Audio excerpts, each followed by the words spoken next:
my name's Bailey. I'm going to talk about how positive reinforcement training can be beneficial between you and your animal, or specifically dogs, but it can be used with pretty much any animal.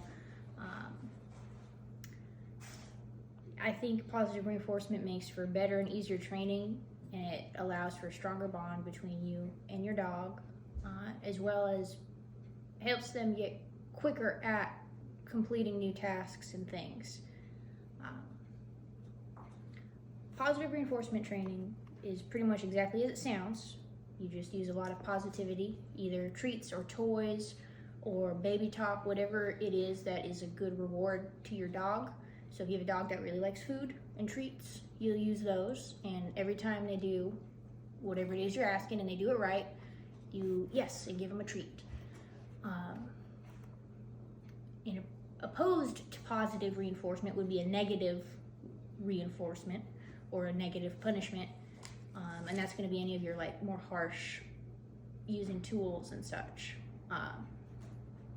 And my goal is not to bring across a point that only positive reinforcement is a good kind of training, because every animal's personality is different, and the way that you work with your animal is going to be different between someone else. So you might benefit from only positive reinforcement, half and half positive and more averse tool usage, or a more heavily negative and averse tool use.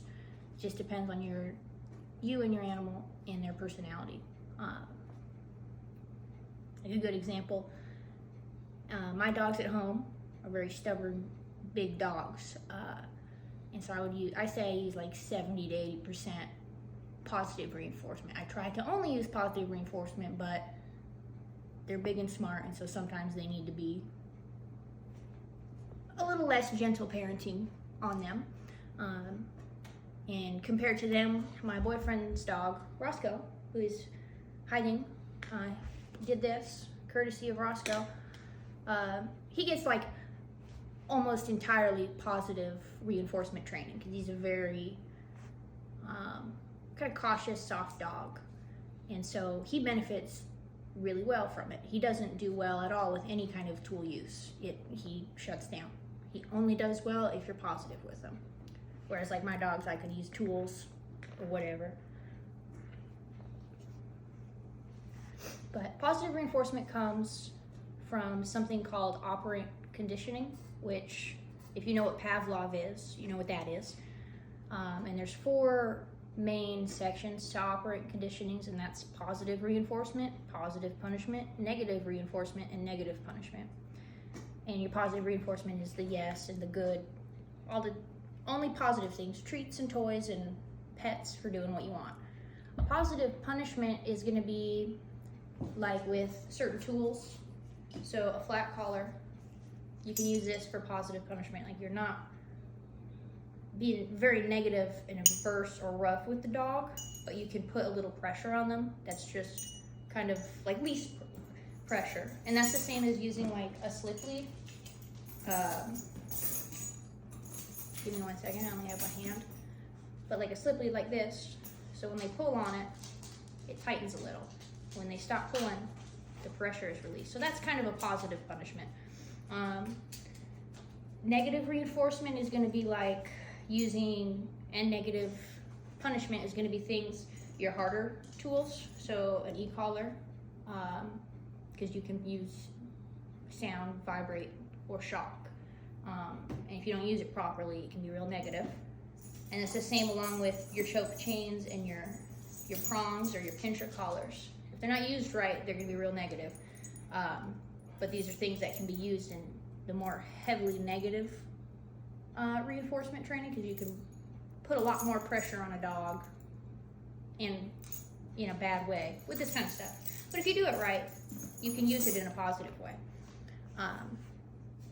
But for the most part, I use the treats and the toys, and no hard telling a dog what to do. If I ask them for a sit, I'm going to teach them with a hand signal and a treat or a toy, versus asking him when he doesn't do it, kind of forcing him with the leash or something, or forcing him with an e-collar or a pinch collar. So that's a good difference between the positive and negative.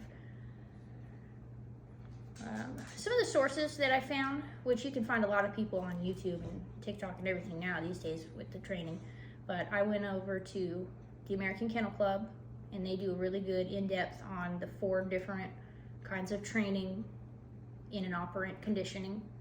And then I also went over to Humane Society, and they give really good tips on your timing and stuff.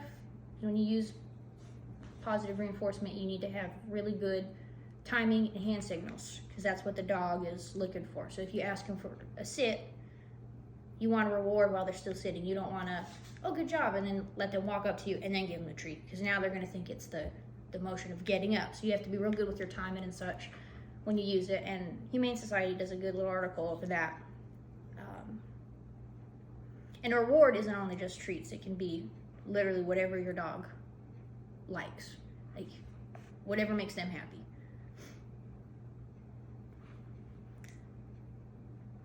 Overall,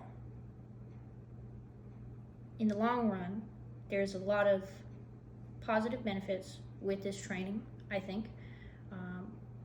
There's studies done on dogs that are trained with more positive behavior versus negative.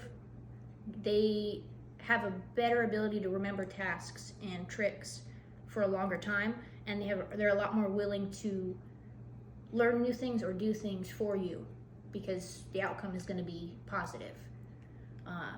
It also really builds your bond, because they know that when you make them do something kind of scary or new or that they're unsure of, you're going to reward them positively. You're not going to get frustrated or loud or anything or make them do the thing. You're going to work with them and make it a good, exciting experience. And so throughout the future, they're going to come to you more often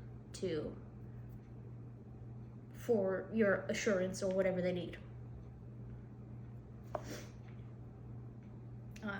An example I've seen of this in real life, my dogs, Roscoe, my best friend's dog, they have a lot more positive training, and overall they are a lot more well-behaved out in public. They do well going to various locations, being around people, other animals, all sorts of things. We can take them just about anywhere and do whatever. Versus some other dogs that I know who are almost entirely negatively reinforcement trained. They're trained well, they can do things, but they don't have a good behavior. They don't interact with other animals well, they don't do well with other people, and they overall just don't have good manners when they're out and about. And a lot of it comes down to the training they got when they were young. In conclusion, hopefully I was able to inform you of something new, or at least put a name to something you maybe already use with your animals. And maybe you have something you can try, or you've been trying to teach, and you can use some positive reinforcement and see if it works out for you and your dog. Is that good? Did that make sense?